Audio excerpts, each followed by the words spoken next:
again, and I'll be your host for these little snack bite-sized podcasts on folklore and mythical monsters from around the world. These podcasts focus on the actual cryptids, folklore and mythic monsters from global mythology, rather than focusing on the full stories of heroes and their big adventures. Little disclaimer here, we're going to talk about some of the adventures today, but only because they're relevant to today's monster. I'll also be dropping in some references that they have to recent culture and where you can see these represented in modern day content so that you can learn more and get as obsessed as I am about these absolute legends of the mythological world. Now, quick announcement, I did say last week that my lovely friend Bethany would be joining us today, but unfortunately due to some poor scheduling and prep on my part completely, we've delayed this till later in the year. I'm sorry for anyone that was excited for that, we'll get her on soon, and for now you can just put up with me on my lonesome for another week, which you should be used to by now. But anyway, this week we're looking at sirens from Greek mythology, and I'm not talking about the Ninor, I'm talking about the scary water-based ladies. In Greek mythology, the sirens were considered dangerous creatures who lured nearby sailors with their enchanting music and singing voices to shipwreck on rocky coasts of their islands. It's also said that they can even charm the winds. If you heard their song whilst on your ship or even on shore, you would become entranced, almost hypnotised or completely charmed, and you would throw yourself into the water and go to them, and then they would drown and eat you. How nice. Now, they are described as a couple of things. Firstly, and most commonly, they are described as a combination of women and birds to begin with. We'll elaborate on that later. They were shown as birds with large women's heads, bird feathers and scaly feet, and wings who play instruments, especially harps and lyres. It's very ancient Greek. However, by the Middle Ages, the description of sirens completely changed, and the more popular version that they are now, which is an almost mermaid figure, but with a very much evil streak. Sirens, out of the three main European merfolk monsters, are definitely the most vicious, with selkies being the lovely and homemaking ones from the episode we did a few weeks ago, and mermaids kind of being in the middle. Sometimes they help, sometimes they don't. It just kind of depends. Now, linking to this, they are very heavily related to mermaids and selkies. The French word for mermaid is actually sirene, and Italian is sirena, which is actually a pretty cool fact if you're into your languages.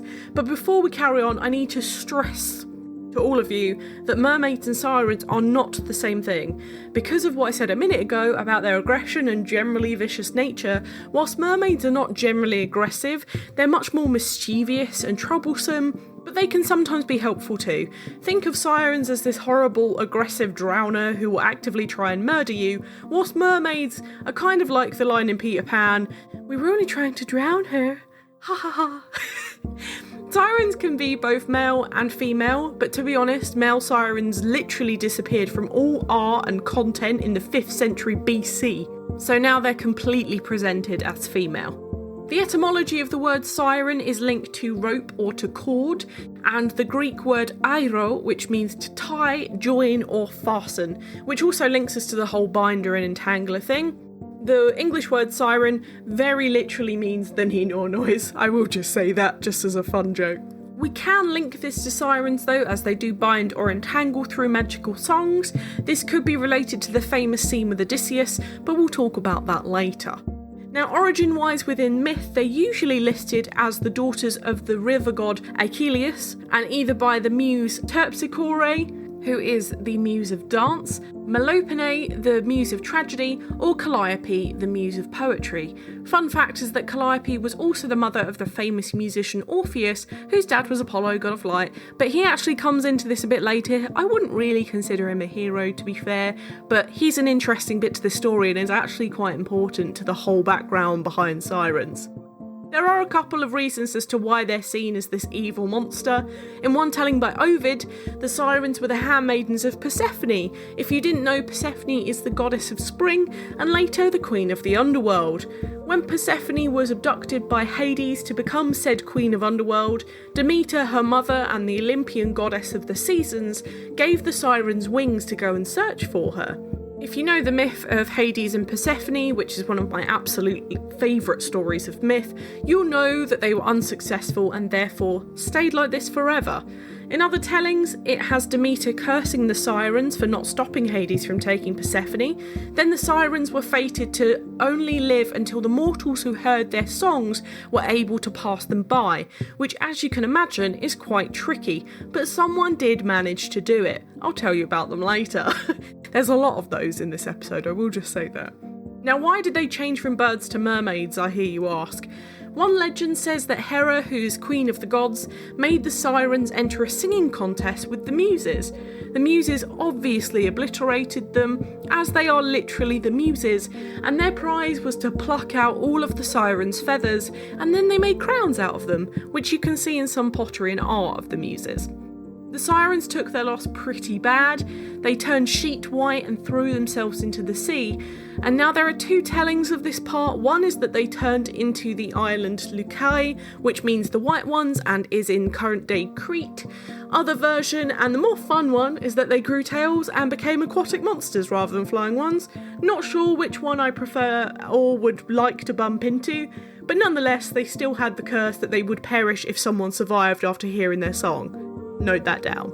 Sirens made their most prolific appearances in two of our journeying heroes stories from Greek myth, Jason and the Argonauts and Odysseus' Odyssey, which I still find quite a funny bunch of words to put together, and you should have seen the amount of saliva that just went all over my computer screen. Oh my goodness. In Jason's adventure, they were on their way to get the Golden Fleece, and Jason had been warned by Chiron, the legendary centaur who we talked about a few weeks ago, that Orpheus, the musician we talked about earlier, would be necessary to take on his journey on the Argo. Jason was like, meh, with Orpheus, as his only kind of skill was playing music, but when the Sirens came along, Orpheus heard the Sirens' voices, and he got out his lyre and played music more beautifully than they sang, and actually managed to drown out their voices, which saved the crew from their deadly song. One of the crew, however, the hero Butes, managed to hear the Sirens. He jumped into the water, but the positive here is that he was caught and carried safely away by the goddess of love, Aphrodite. Now, with Odysseus, he was on his wonderful Odyssey, the word so named after himself. He was really curious as to what the Sirens actually sounded like. I don't know why. I mean, I guess I kind of understand. I'd wonder as to what they would sing to me, I suppose. But he's basically an idiot. So he spoke to the goddess of magic, Circe, who advised him to pop beeswax into his ears and the rest of his crew and tie himself to the mast of the ship. When the Sirens started singing, he begged the sailors to untie him so that he can join the ladies, but they actually bound him even tighter. They made it past them, and after they did, they watched the Sirens throw themselves into the sea to their deaths because they had made it past without being tempted in, breaking that curse.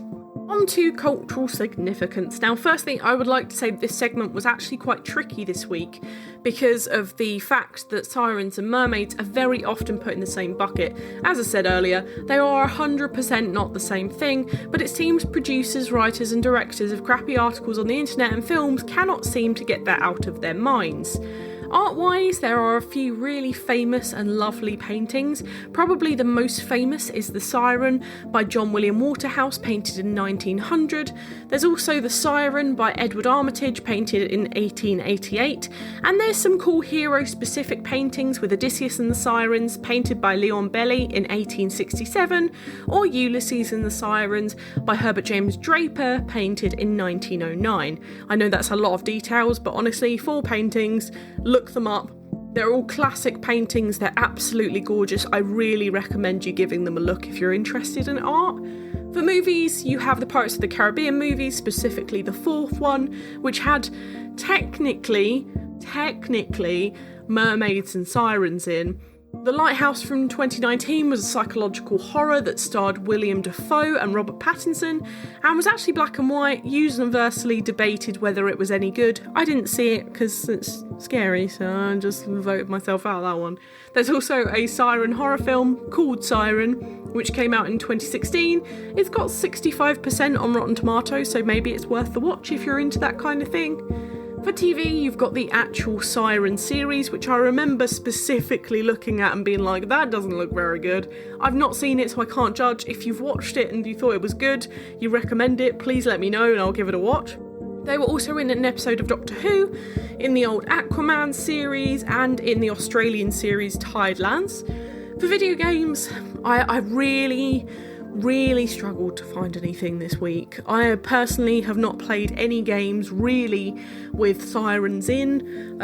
It's just a case of the problem is that they're mixed up with mermaids so often that actually just trying to search for it was so difficult.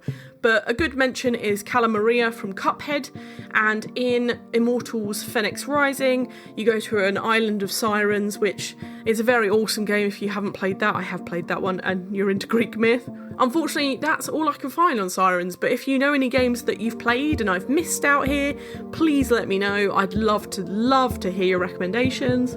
My book recommendation for this week is actually a book called Sirena by Donna J. Napoli, but hear me out. It's a kid's novel, but it's all about a siren who falls in love with a sailor, but she isn't sure whether he loves her or her song.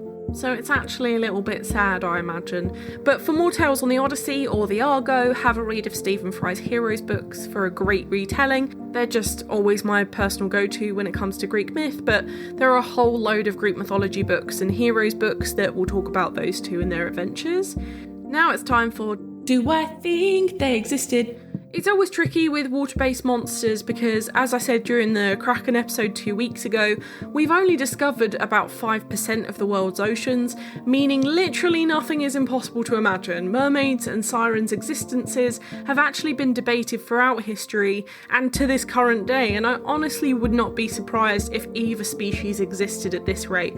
Also, there's always the debate that something like Atlantis exists and mermaids run it, but meh. It would be cool to have half-naked ladies singing at us as we went past. It would certainly make my boat journeys a little bit more pleasant, even if I did end up jumping in after them and getting eaten. There are worse ways to go than being eaten by a scantily clad sea monster, you know. I certainly don't like the idea of the half-bird, half-lady swooping down at me. The images of sirens before they evolved into half-fish are horrible. They're horrible. Look them up.